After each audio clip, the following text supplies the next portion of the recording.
Pessoal, bom dia, boa tarde, boa noite, talvez boa madrugada, dependendo do horário que vocês estão aí vendo esse vídeo no meio das provas, nessa correria toda. Como combinado, em função do meu congresso, né, que está acontecendo essa semana, a gente não conseguiu ter a nossa aula presencial. Eu tive apresentações aí bem no horário das nossas aulas, tanto de laboratório quanto da teoria, tanto nessa segunda quanto nessa terça, no congresso. Em função disso, essa primeira parte da nossa aula, né, que é a parte de medição de vazão, é um assunto muito extenso, então eu sempre divido ele em dois, aula 8 e 9.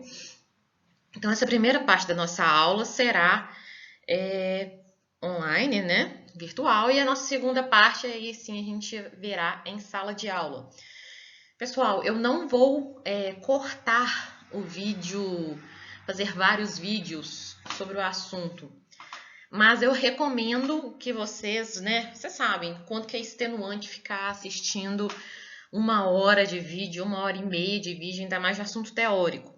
Então, aconselho a irem parando, dividam em 3, assistam meia hora, 20 minutos, depois assistam aos outros 20 minutos, porque eu sei o quanto que é extenuante. Eu só não vou cortar isso aqui por por ter um certo receio, às vezes, de vocês não conseguirem linkar os assuntos de um vídeo para outro. Então, eu vou manter aqui, mas eu aconselho a fazer essa parada, ok? Assim, sei que vocês já estão carecas de saber disso, depois do ERE, mas acho importante reforçar isso aqui novamente. Então, indo para a nossa aula 8, primeira parte. Como sempre, antes da gente falar dos dispositivos de medição de vazão, é importante sempre a gente relembrar alguns conceitos básicos aqui sobre o assunto. E é claro, começando por vazão, conceito de vazão, que eu acho que é claro para todo mundo. A quantidade de fluido que passa por uma seção reta de um duto por unidade de tempo, ou seja, a quantidade é o volume de alguma coisa por unidade de tempo passando por um tubo. Pode ser um fluido, pode ser um gás, pode ser o líquido, ok? Ou pode ter partículas sólidas também. Então, é necessário realizar essa medição de vazão quando a gente mexe com gasodutos, saneamento, indústria em geral, a gente precisa também, principalmente produção embatelada. Se a gente viu essa produção embatelada, as primeiras aulas que a gente teve, hidrômetro, bomba de gasolina, todos a gente precisa de medição, nesse conceito de medição de vazão. Okay? Então, dentro desse conceito de vazão, tem 2 conceitos aqui que são importantes, são distintos, que é a vazão volumétrica e a vazão mássica. E eu vou falar deles. Vazão volumétrica é o que a gente já está habituado mesmo, a mássica também, de uma forma diferente, né? Mas eu acredito que é muito intuitivo, mas são conceitos diferentes que vão ser utilizados para a gente determinar técnicas matemáticas para a gente obter o valor de vazão. Inclusive, nós vamos retomar aqui coisas importantes da nossa aula de pressão. Pressão e vazão são 2 variáveis que estão muito relacionadas.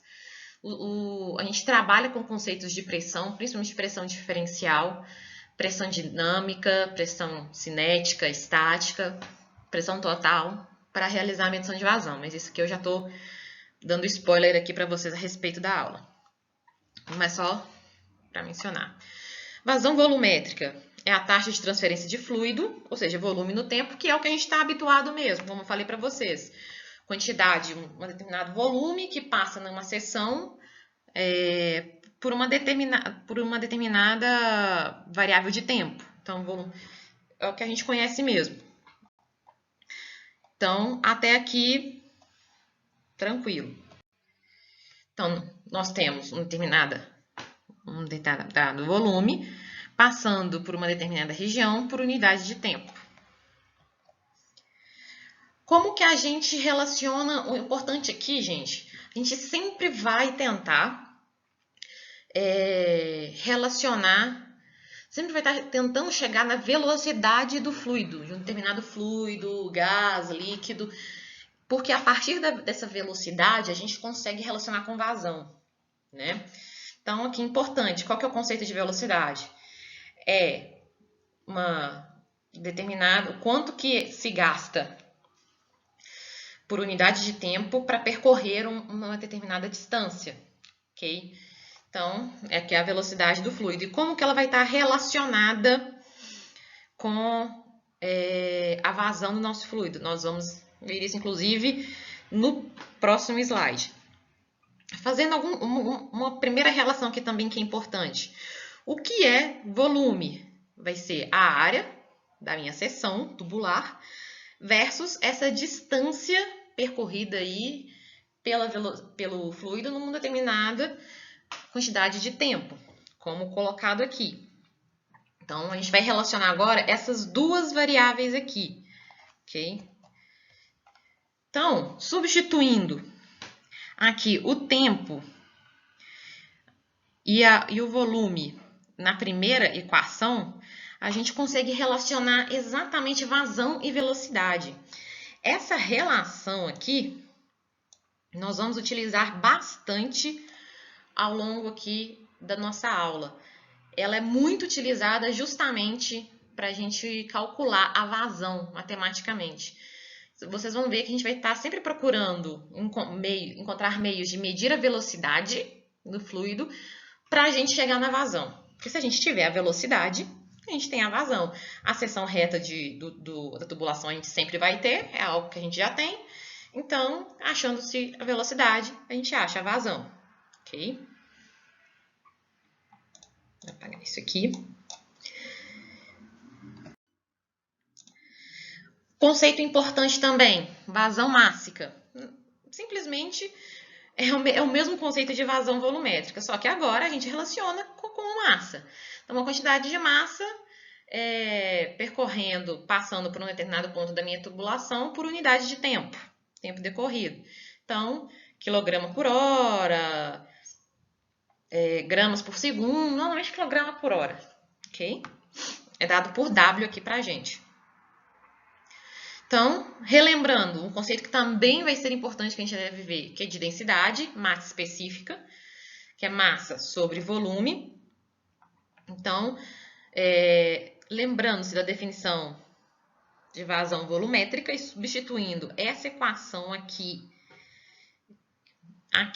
nessa equação 1, né? Substituindo aqui essa massa, que é ρ vezes V, que é volume. Nós temos aqui volume sobre tempo é vazão volumétrica, então nós temos a relação. Deixa eu escrever aqui para ficar melhor. Isso aqui, volume sobre tempo é a vazão volumétrica. Então aqui nós temos a relação entre vazão mássica e vazão volumétrica, que são as duas variáveis que a gente vai utilizar bastante junto com a velocidade para definir aqui o funcionamento dos nossos equipamentos, ok? Então, vamos lá. Aqui, uma breve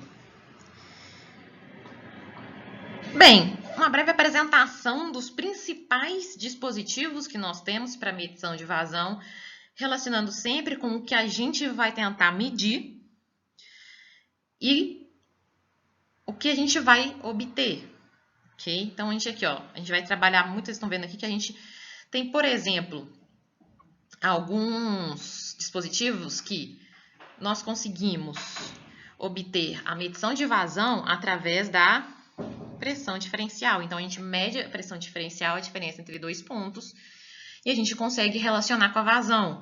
Outros aqui, a gente vai trabalhar com força, deslocamento. Aqui também tem pressão diferencial, que também nós vamos ver alguns desses equipamentos aqui. Aqui eu acredito que não. Vamos ver todos, esse daqui. Cada um deles com uma determinada aplicação, com uma determinada aplicação para tipo de fluido, se é um fluido corrosivo, se é um fluido com partículas sólidas, se é um gás, se é um fluido que aí tem que ser mais homogêneo, mais uniforme. Então, cada um deles com as suas qualidades. Medidores indiretos, que vão utilizar assim, fenômenos intimamente relacionados à qualidade, à quantidade de fluido passante. Medidores diretos de volume do fluido e medidores especiais. Nós temos essas três divisões relacionando esses equipamentos, ok? Então, aqui, medidores indiretos, mas medidores diretos de volume do fluido passante e medidores especiais. Ok? Alguns medidores, deixa eu voltar aqui no próximo, tá certo. Aqui, aplicação, como eu mencionei para vocês, aqui, algumas recomendações, tipos de líquido, tipo de fluido, pode ser limpo e sujo, viscoso. Nós temos alguns métodos aqui utilizados também para líquidos corrosivos, por exemplo.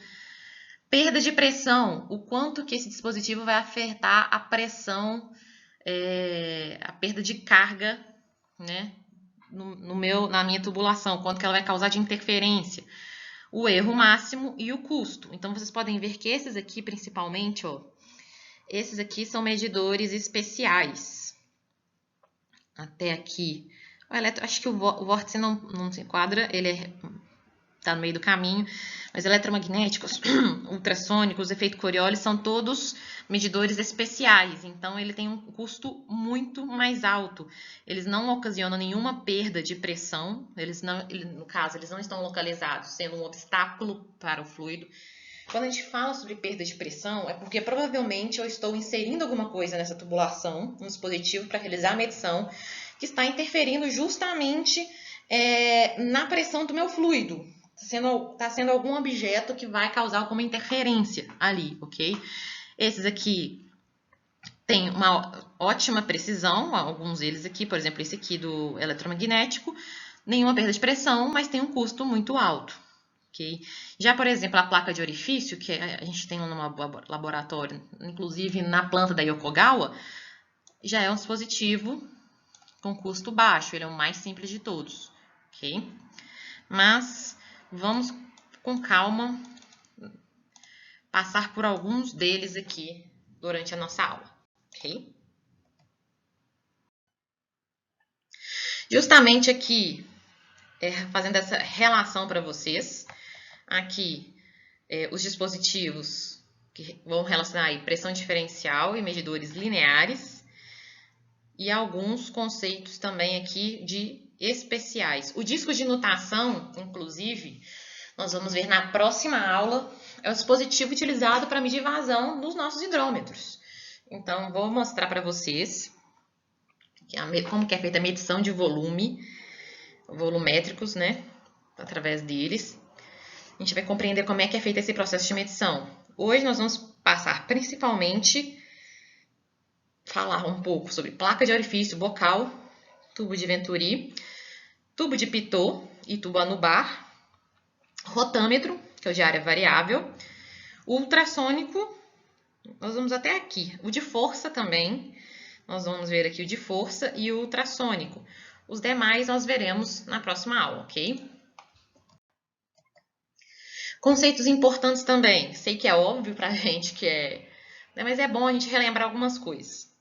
Conceito de condutividade, ou seja, é a capacidade de condução de corrente elétrica e, no nosso caso, de fluidos, né? Considerando fluidos. E conceito de viscosidade, porque alguns componentes aqui, alguns equipamentos, vão ser indicados para líquidos que possuem uma viscosidade, outros já não podem ser utilizados se o líquido tem uma viscosidade maior. Pode provocar entupimento, deterioração daquele equipamento, vai estragar, né? Vai entupir a tubulação. Então, nesses casos, por exemplo, em geral, a gente não pode utilizar líquidos com uma viscosidade mais elevada. Então, o princípio aqui. E aqui, a diferença entre duas variáveis aqui relacionando viscosidade, que é a viscosidade absoluta e a viscosidade cinemática. O que é viscosidade? Resistência ao fluido à força tangencial. Então, vou pegar aqui uma caneta. A força tangencial é essa força aqui. Então, é a resistência do fluido a essa força. Okay? E a viscosidade cinemática, que é relacionada ao movimento, vai ser justamente a relação entre a viscosidade absoluta e a massa específica desse fluido, ok? Dada em metros quadrados por segundo. Não precisam se preocupar com isso, eu coloquei aqui como um adendo, mas o que é importante para a gente é saber que tipo de fluido é recomendado para cada tipo de instrumento de medição. Simplesmente imaginando exatamente isso. Assim, olha, o que é um líquido viscoso? Um líquido mais denso, mais oleoso. Então, se eu tiver um dispositivo onde eu tenho, por exemplo, a inserção de uma placa de orifício, onde eventualmente eu posso entupir, né, esses orifícios nessa placa, ou eu tenho um equipamento que tem tubulação e que esse líquido pode também causar problemas ali. Então, nessas circunstâncias, eu não vou querer, eu vou ter que pensar com cuidado que tipo de dispositivo que a gente vai escolher, ok? Só para isso que é muito importante, o princípio de compressibilidade, que é justamente a variação da densidade no material em função da pressão e da temperatura. Então, por exemplo, os líquidos eles são tratados como incompressíveis. Eu não sei se vocês lembram na nossa aula de pressão, daquela nossa aula sobre vasos comunicantes. Cadê? Deixa eu desenhar aqui. Só para relembrar. Então, onde a gente tinha uma área variável, nós tínhamos o nosso fluido aqui. E aí, a área A1, só relembrar. E A2, é bom para vocês fazerem uma relação também. Onde a pressão aqui, F1 sobre A1 é igual a F2 sobre A2. Então, eu tenho uma relação aqui onde essa pressão feita aqui, essa força, ela é transmitida por todo o líquido de maneira uniforme até a outra ponta. Então, o líquido ela tem essa capacidade do quê? De ser incompressível. Okay? A massa específica não vai variar com o aumento da pressão, a gente não vai ter esse tipo de variação. Okay? E já os gases, não sei se vocês lembram lá, dependendo da pressão e da temperatura, nós temos características diferentes, né? A massa específica pode variar. Então, se eu tiver um volume maior, eu tenho uma massa específica menor, e quando eu faço uma compressão, essa massa específica fica maior. Aqui menor e aqui maior, né? Por exemplo. Então, isso aqui vai ser importante para a gente. Ok? Então, principalmente quando a gente está trabalhando com vazão volumétrica. Ok? E aqui é importante o seguinte. Principalmente quando a gente estiver trabalhando com gases, a gente vai ter que colocar nas nossas medições, indicar quais são as condições de operação desse equipamento, quais as condições de pressão e de temperatura que a gente está trabalhando. Então, para a gente saber se é uma temperatura de operação, condições de operação ou condições de referência, para justamente a gente poder analisar da maneira certa. Como que a gente indica isso? Por exemplo, dessa maneira aqui, ó. Se eu tiver nas condições de operação, aqui na unidade eu vou indicar em geral, esse A aqui. Então, de actual, de real, atual, ok? E se eu estiver trabalhando em condições de referência, eu coloco o meu N aqui como normal, ok? Então, se vocês por acaso encontrarem na frente dessas unidades, em alguma situação, esse A ou esse N quer dizer condições de operação e condições de referência, ok? Então, aqui, ok. E aqui, importante essa observação, a vazão mássica, ela vai permanecer constante durante o escoamento. Lembrando que a vazão mássica é massa por unidade de tempo, né? Então, a vazão mássica, ela não vai mudar, né? Durante o escoamento de um gás. Agora, a vazão volumétrica, o volume por unidade de tempo, ele pode mudar justamente em função da pressão e da temperatura que a gente tem esse material, esse gás, ok?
Então, retomando aqui, como a gente tirou a altura aqui da jogada, porque a altura não vai variar, né? Ela vai ser constante ao longo da nossa tubulação. Então, nós temos aqui relacionando as duas velocidades e as duas pressões, numa seção e na outra. E aqui, ó, rearranjando essa equação, nós conseguimos descrever, né? Escrever matematicamente a nossa velocidade em função da pressão diferencial, que é o que a gente está pretendendo fazer. Ou seja, conseguimos relacionar agora vazão, que se eu tenho aqui velocidade, como a gente falou lá atrás, nós temos que vazão volumétrica é igual a área da minha seção aqui vezes a velocidade. Então, se eu tenho aqui a velocidade, eu tenho, e a área a gente tem também, da nossa tubulação, a gente tem a vazão, ok? Então, deixa eu apagar essa letra aqui de pré-primário, porque foi mal, gente. A professora não tem habilidade para escrever direto assim no slide. É difícil até ter habilidade para escrever no quadro, né? Mas, vamos lá. Então, aqui, Só para essa equação aqui, ela vai ficar mais fácil. Tem no próximo slide aqui, a gente vai ver a relação que realmente importa para a gente. Aqui, relacionando, né, os dois conceitos de pressão diferencial. Mas é exatamente isso aqui que vai ser principalmente, que vai reger o nosso conceito. Muitos dos nossos medidores vão utilizar o conceito de medição de vazão por pressão diferencial, que utiliza esses dois conceitos, da equação da continuidade e da equação de Bernoulli. A diferença de pressão entre dois pontos, possibilitando a nossa medição de velocidade, e tendo a velocidade a gente tem a vazão. Então, quando a gente está trabalhando com medidor de vazão por pressão diferencial, a gente coloca uma obstrução. Essa obstrução ela vai causar uma variação de pressão antes e depois, a montante e a jusante dessa obstrução. Essa vai causar uma diferença de pressão nesses dois pontos. E essa diferença de pressão, a gente consegue calcular a velocidade do fluido, ok? Então, é justamente esse o princípio. Essa equação aqui é a equação que importa bastante para a gente, que é relacionando a vazão volumétrica justamente com a pressão. Eu não sei se vocês lembram, eu falo tanto na cabeça de vocês, né? Mas eu tinha já dado uma pista, um spoiler a respeito disso, que a vazão ela varia de forma quadrática com a pressão diferencial. Isso aqui é muito importante. Vazão volumétrica e pressão diferencial, ok? A montante e a jusante. Nomes importantes que a gente vai ter que também ter na cabeça. Então, começando pelo dispositivo mais simples que nós temos para medição, que é a nossa placa de orifício. Inclusive, é o dispositivo, é o sensor de vazão presente lá na nossa planta da Yokogawa. Eu falo sobre um pouco dela para vocês na nossa aula do laboratório, né? Então, qual que é o propósito aqui na placa de orifício? Eu vou inserir um dispositivo, que eu vou mostrar fotos aqui melhores para vocês entenderem como é.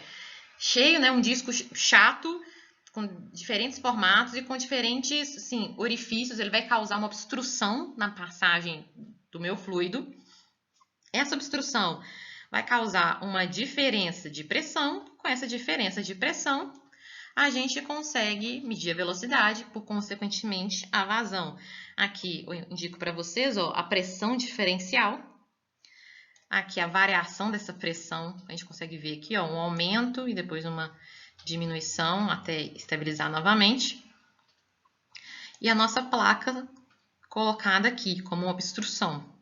Sempre no sentido, a gente sempre vai trabalhar com esse tipo de tática para medição da vazão, ok? Deixa eu apagar isso aqui. Ok. Então, vamos aqui, mostrando para vocês alguns dispositivos.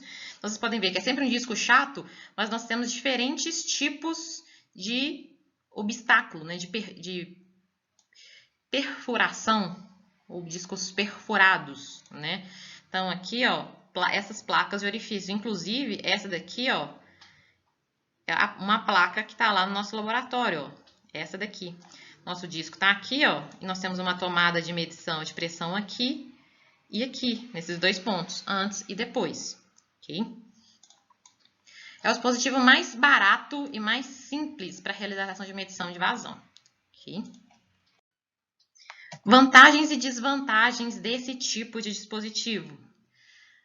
É uma instalação fácil, construção simples, manutenção é simples, não tem grande conjunto de peças móveis, que é sempre um problema. Mas a gente tem um problema justamente com o quê? Com a alta perda de carga. Eu estou causando uma perda de carga, eu estou obstruindo o meu fluido. Então, ao fazer isso, eu sempre vou ter problemas com perda de carga no fluido. Um dos problemas. Mas é o mais simples de dispositivo para medição de vazão. Ok? Partindo para o segundo mais simples, né? Que é o tubo de Venturi, ou tubo de Venturi, que ele trabalha justamente com o mesmo princípio, mas dessa vez eu não vou inserir algum dispositivo para realizar não é obstrução, é uma forma de obstrução do meu fluido, mudar a pressão diferencial e mudar a pressão em 2 pontos e calcular a velocidade.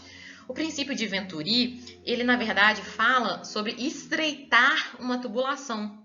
Porque lembra quando a gente ali inclusive aqui nos slides anteriores na equação da continuidade, onde a gente tinha, deixa eu ver se eu consigo escrever aqui, A1 V1 igual a A2 V2 e isso igual a uma determinada constante aqui que nós tínhamos que permanece, que estava característica da equação da continuidade. Então, se eu vou estreitar o meu tubo, eu vou aumentar a minha velocidade. É justamente o princípio do tubo de Venturi, o de Venturi aqui. Então, aqui, apagar isso aqui. Então, aqui eu não coloco nenhum obstáculo, mas eu faço esse estreitamento. Então, eu mudo a velocidade, mudando a velocidade eu mudo a pressão, e mais uma vez eu trabalho com pressão diferencial aqui. Consigo calcular a velocidade, consigo calcular a vazão. Então, é um estreitamento. Então, ele fala que fluidos sob pressão, através de tubos convergentes, ganham velocidade e perdem pressão. E o oposto para tubos divergentes. Ok? Então, o propósito dele é justamente acelerar o fluido e baixar a pressão estática. Não sei se... Relembrando que é pressão estática e pressão cinética. Pressão estática é aquela feita na parede, diretamente aqui perpendicular à parede da minha tubulação. E a pressão cinética é aquela relacionada à velocidade do fluido. E a pressão total, a soma das duas. Ok? Então, vamos retomar bastante conceitos aqui de pressão. Ok? Então, partindo aqui, nós temos, vocês podem ver aqui que a aplicação para tubos tem dimensões bem elevadas o tubo de Venturi, normalmente combustão de caldeiras, gás de baixa pressão, água em grandes dutos. Ok? Então,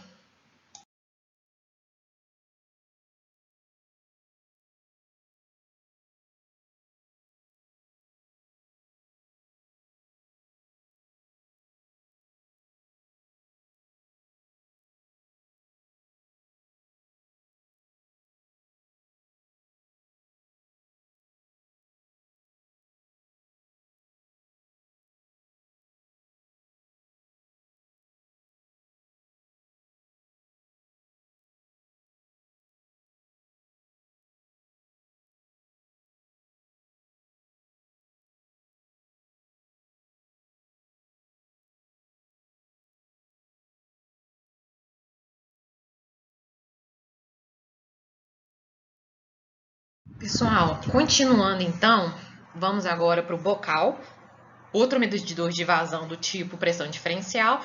Assim como a placa de orifício, ele também causa, ele é uma obstrução de certa forma no caminho, né? O que é esse bocal? Ele provoca um estreitamento, aqui é mais fácil de ver, né? Um estreitamento em um certo ponto da minha tubulação, provoca a mudança de velocidade, de pressão pelo diferencial, e aí a gente consegue realizar essa medição. Com uma diferença. Os bocais, eles são aplicados principalmente aqui, ó, onde nós temos fluido abrasivo e corrosivo. São os poucos medidores indicados para esse tipo de fluido, né? Então, bem, assim, fabricado com esse propósito, né? Que esse mesmo, mas sempre o mesmo princípio que a gente vem falando. Ele possui as mesmas vantagens e desvantagens da placa de orifício, com alguns adendos. Então, ele é recomendado para velocidades superiores acima de 30 metros por segundo, tubulação com diâmetro acima de 50 milímetros e fluidos abrasivos ou corrosivos. Essa é a diferença para a placa de orifício. Ok? Aqui. Então, vamos lá.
dispositivo. Inclusive aqui, ó, fiz questão de colocar para você justamente o famoso aqui, né? Tubo de pitot instalado em aviões, principalmente para medição. Vantagens e desvantagens. Um custo reduzido, baixa perda de carga, porque aqui eu estou colocando uma interrupção baixa em comparação com por exemplo, a placa de orifício, que adquire uma perda de carga muito alta no processo. Ele mede a velocidade de escoamento de um determinado fluido, por exemplo, e uma precisão relativamente alta. Mas como desvantagens, eles não podem ser aplicados a fluidos que contenham sólidos em suspensão, abrasivos ou muito viscosos, justamente porque risco de entupimento, como eu tinha falado para vocês, que esse vai ser sempre um problema. Se aquele dispositivo, uma forma até de guardar um pouco, tipo assim, qual que é a diferença entre cada um? Cara, se o mecanismo dele possibilita qualquer tipo de entupimento, então líquido viscoso ou com sólidos em suspensão não vão ser recomendados para esse tipo de dispositivo de medição. Okay? Então, na prática, o tubo de pitot ele é para gases e sim, tem poucas aplicações industriais, tá? Então, e quando eu tenho uma distribuição anormal, né, de velocidade na tubulação, eu tenho um erro elevado. Mas um instrumento que é exatamente um tubo de pitot, mas tem uma aplicação industrial, é o tubo do tipo anubar ou pitot de média, né? Qual que é o mecanismo de funcionamento aqui? É o mesmo funcionamento do tubo de pitot, mas esse aqui a gente tem uma aplicação para indústria, uma versão industrial.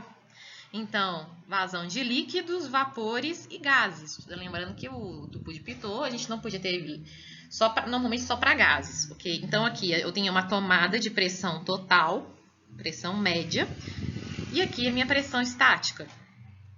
Então, tenho esses dois tubos. Um tubo vai conter vários orifícios aqui, né, os pontos de pressão diferentes, e por meio de um tubo interno, né, tem-se a média desses pontos aqui de pressão. Então, eu tiro a média, pego aqui, coleto um tanto de ponto e tiro a média da pressão total. E depois eu coleto aqui a pressão estática. E a diferença entre as duas, eu tenho a pressão dinâmica, e a pressão dinâmica, diferente de pressão, a gente relaciona com a velocidade, ok? Que é proporcional ao quadrado da velocidade do fluido, ok? Então, é um tubo. Aqui a grande chave é o seguinte: velocidade, pressão total média e aplicação industrial. Mas é o mesmo princípio do tubo de pitot, ok?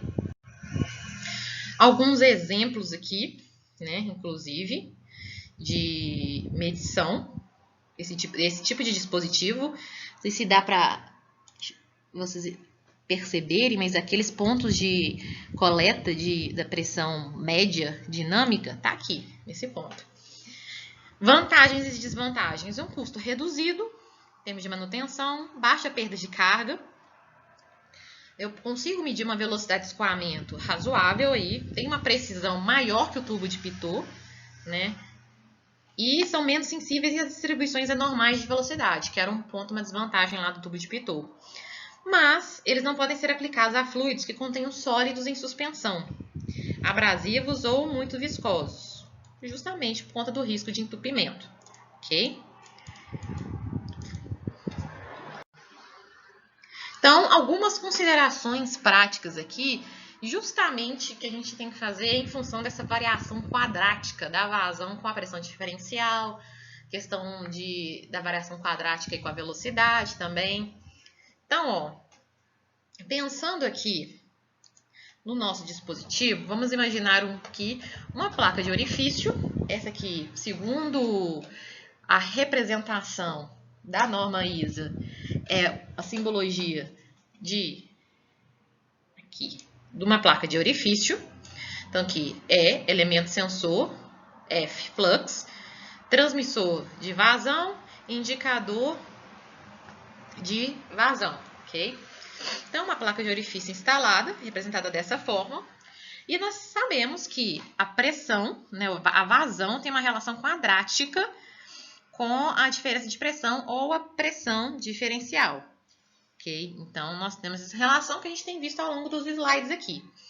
E isso é importante, principalmente porque é importante que a gente tenha um cuidado aqui de entender se o nosso equipamento ele está nos indicando já o valor da pressão ou a pressão diferencial pura. Porque nós que estamos utilizando equipamentos que nos dão a pressão diferencial. A partir dela, a gente consegue uma relação com a vazão ou velocidade de vazão. E ter esse cuidado com essa indicação. Se essa indicação está sendo dada da pressão diferencial somente, ou se já está sendo aplicado a ela essa raiz, esse extrator de raiz. Então, eu inclusive mencionei para vocês lá no laboratório, eu mostrei para vocês no CV600, naquele software, a gente pode até olhar no laboratório depois, novamente, a gente tem um extrator de raiz ali. Esse extrator é muito mais usado essa operação matemática do que a gente pensa, porque muitas vezes a gente está coletando somente a pressão diferencial, e se a gente faz essa transformação direto para a vazão, é uma transformação errada, né? Por conta dessa dependência quadrática. Então, a gente tem que tomar cuidado com esse tipo de análise. Se já está sendo feita, o que está entregando para a gente. O extrator de raiz já foi aplicado, não foi aplicado, porque isso pode acarretar muitos erros. A gente pode estar correlacionando de maneira errada. Então, aqui mostrando para a gente justamente essa equação, a relação quadrática entre a variação aqui da pressão diferencial com a vazão, aqui nesse eixo, e a relação quadrática, não é uma relação direta. Então, isso aqui é extremamente importante. Então, tendo em vista, por exemplo, o sinal de saída de um transmissor por pressão diferencial, ele vai variar linearmente em função da pressão diferencial, mas quadraticamente em função da vazão. Então, é importante ter uma indicação aqui antes. Por exemplo, aqui a gente coletou a pressão diferencial na placa de orifício e estava indicando diretamente esse valor aqui no indicador, no esquema anterior, no PNI anterior que eu ilustrei. Mas essa é uma indicação errada. A gente tem que aplicar primeiro um extrator de raiz, para aí sim a gente ter o nosso valor de vazão. Então, isso é muito comum. A gente precisa, inclusive, colocar isso via CD600. A gente coloca no software, a gente pode colocar essa aplicação aqui, pegar esse dado e aplicar essa saída, aplicar uma raiz dele, para depois trabalhar com o resultado final. Ok? Então, a gente tem uma forma de linearizar esse sinal aí de saída do transmissor em função da vazão. Ok? Importante também, principalmente quando a gente está trabalhando com gases de vapor, que não são líquidos, que não são fluidos incompressíveis, como os líquidos, né? Então, a gente sabe que a densidade desse material pode não ser constante em função da temperatura, em função da pressão a qual esse gás ou às quais esses gases estão submetidos. Okay? Em função disso, é importante a gente fazer aqui uma compensação desses valores, ok? A gente tem que medir a temperatura e a pressão para justamente efetuar uma correção da medição da vazão obtida dessa operação. Então, aqui nós temos a pressão absoluta e a temperatura absoluta e a pressão diferencial. Então, a gente entra com esse fator aqui de correção de pressão e temperatura, ok? Partindo para um medidor de vazão por área variável. Inclusive, esse daqui também é um medidor presente lá no laboratório. No nosso laboratório de instrumentação industrial, eu já mostrei para vocês ele, que é o rotâmetro, um medidor de vazão por área variável. Como ele funciona? Ele opera em quedas de pressão relativamente constantes, né? Uma pressão variando constantemente, uma vazão. E aqui, ele é utilizado para medir vazão de líquidos, gases e vapores. E o importante aqui é o seguinte: eu tenho entrada de fluido aqui na minha tubulação. Esse fluido vai no sentido vertical, sendo de baixo para cima. Ele vai fazer uma pressão, né? Não é uma pressão, ele vai empurrar o meu dispositivo. Esse dispositivo aqui, Ele, em geral, é uma peça de metal pesada, sólida, homogênea. E esse líquido vai ser aplicado. Tem o peso da peça e a esse peso a vazão vai exercer uma força junto com o empuxo aqui em cima desse material e vai fazer com que ele se desloque nessa tabela aqui, nesses ponteiros, indicando para a gente a vazão que está aquele dispositivo, a vazão que está passando ali para aquele tubo. Em geral, aqui a gente tem um tubo de vidro. Isso aí, vocês já podem imaginar que isso é um fator complicante, porque é um equipamento sensível, se quebrar, pode... Por exemplo, a gente tem dificuldade para trabalhar com materiais inflamáveis, materiais corrosivos, materiais possíveis contaminantes. É sempre um problema trabalhar com medidores de vidro em indústria. Então, esse aqui é o principal, esse é o princípio de funcionamento. Esse vidro cônico e dentro, no interior dele, esse flutuador que vai se mover verticalmente em função da vazão medida, ok? Aqui eu coloquei para vocês só algumas equações relacionadas ao rotâmetro, né? Não se preocupem, eu não vou ficar cobrando fórmulas de vocês na minha prova. Eu não fico, se eventualmente precisar de alguma fórmula, eu vou indicar lá. Eu quero que vocês saibam os princípios de funcionamento dos instrumentos, para vocês identificarem, saberem o que está acontecendo ali, qual que é o princípio por trás. Fórmula a gente consulta em livro, em manual, não gosto de ficar cobrando fórmula, ok? E aqui, como eu indiquei para vocês, eu tenho uma peça de metal sólida, homogênea, tem o peso aqui, o empuxo e a força provocada pelo fluido empurrando o meu dispositivo para cima. Esse é o funcionamento aqui, a gente viu inclusive lá no laboratório, ok? Alguns exemplos aqui, ó, inclusive esse daqui é o que é bem parecido com o do laboratório. No laboratório, o medidor aqui é branco, mas aqui uma sensação aqui, uma parte de vidro, como vocês podem ver aqui, ó, vários exemplos de rotâmetro. O laboratório é bem parecido com um desses dois. A gente pode ter diversos tipos de flutuador, dos diversos formatos, ok? Não precisa ser necessariamente um único formato, e não é, em geral. Ele tem uma alta confiabilidade, a incerteza é baixa, um custo-benefício muito bom, mas tem essa desvantagem justamente de ser frágil por conta do vidro e precisam ser instalados em tubulações verticais de fluxo de baixo para cima. Então, trabalhar com vidro em indústria é sempre algo bem complicado.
Um exemplo aqui do desenho aqui da placa, né? Acho esse desenho aqui bem legal para a gente ver justamente essa placa aqui, a pressão sendo feita aqui. Então, vantagens e desvantagens desse tipo de dispositivo. Ele pode ser utilizado com líquidos que tenha, né? Assim, não muitos, mas alguma quantidade de sólidos em suspensão. Ele não possui partes móveis, então isso é sempre bom em termos de gasto com manutenção, peças móveis, mão de obra especializada em muita manutenção. Possui uma robustez, né? Pode ser instalado em tubulações até tipo diâmetros quanto se queira. Medição bidirecional, isso é importante. Uma coisa que eu nem citei ali, por exemplo, com a placa de orifícios, outros dispositivos. Em geral, a gente tem uma medição unidirecional, ou seja, num único sentido. É difícil ter um dispositivo, não é comum um dispositivo que faça essa medição bidirecional, independente da direção que o fluido está indo dentro da tubulação. Então, a placa de orifícios, os dispositivos que a gente tem visto aqui até agora, são todos unidirecionais. Esse dispositivo aqui da medição de vazão por força de arrasto é bidirecional, ok? Então, é uma vantagem aí. E desvantagem é exatamente essa, que a calibração tem que ser feita no local da instalação, já com a medidora instalada, então tem um processo um pouquinho mais complicado, ok?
Mas vamos lá, o primeiro, considerando o tempo de trânsito. Então, aqui a gente tem o nosso emissor, né? E aqui o nosso receptor. Eu tenho a emissão dessa onda. Aqui tem o fluido do meu material. Então, eu tenho o tempo, é medido o tempo de ida e o tempo de volta a favor e contra o fluxo.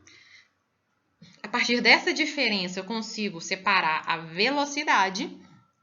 E tendo a velocidade, a gente tem a vazão volumétrica. Okay? Vocês estão percebendo que todos os princípios que a gente tem a pressão, consegue a pressão diferencial para obter a vazão, e todos os outros que são medidos indiretamente, a gente busca isolar de alguma forma a velocidade para conseguir relacionar com a vazão. Aqui não é diferente. Okay? Por efeito Doppler. Então, fica mais claro nesse desenho aqui, né? Vai ter uma variação da frequência quando essa onda é refletida pelas partículas, então tem emissão aqui. Essa onda chega na partícula e ela é refletida em uma frequência diferente. Por isso a questão do efeito Doppler, o movimento dela aqui. né, esses transdutores, eles podem colocar um feixe aí até na faixa de megahertz, né? E tem a frequência alterada proporcionalmente a componente de velocidade. Então, mais uma vez, nós temos velocidade. Mais uma vez, nós temos vazão a partir da velocidade. Ok? Então, esse aqui é o medidor por efeito Doppler. Então, tem um exemplo aqui, né, deles aqui, a aplicação deles. Então, é um tipo de medidor especial e por isso caro, né? Tem como vantagem, principalmente aqui, uma vantagem que eu gosto de destacar, sem perda de carga, porque eu não estou colocando nenhum objeto para obstruir, ou estreitando a tubulação, ou acrescentando placas. Então, não tem perda de carga.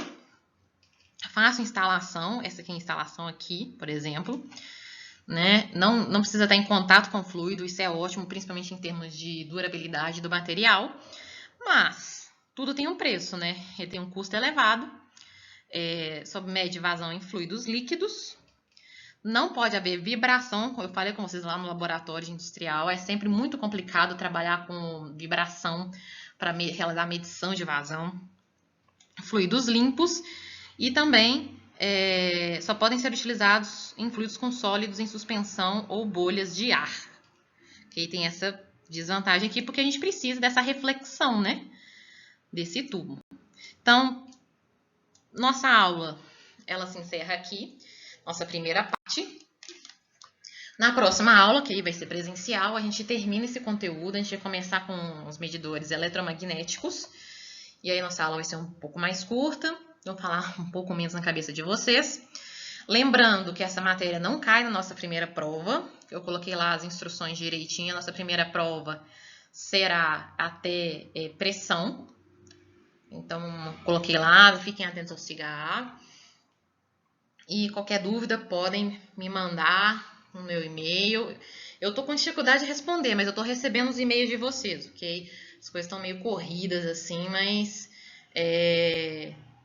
eu vejo lá e estou salvando tudo, ok? Qualquer dúvida, não hesitem em entrar em contato. Então, até a nossa aula presencial, onde a gente finaliza o assunto medidores de vazão.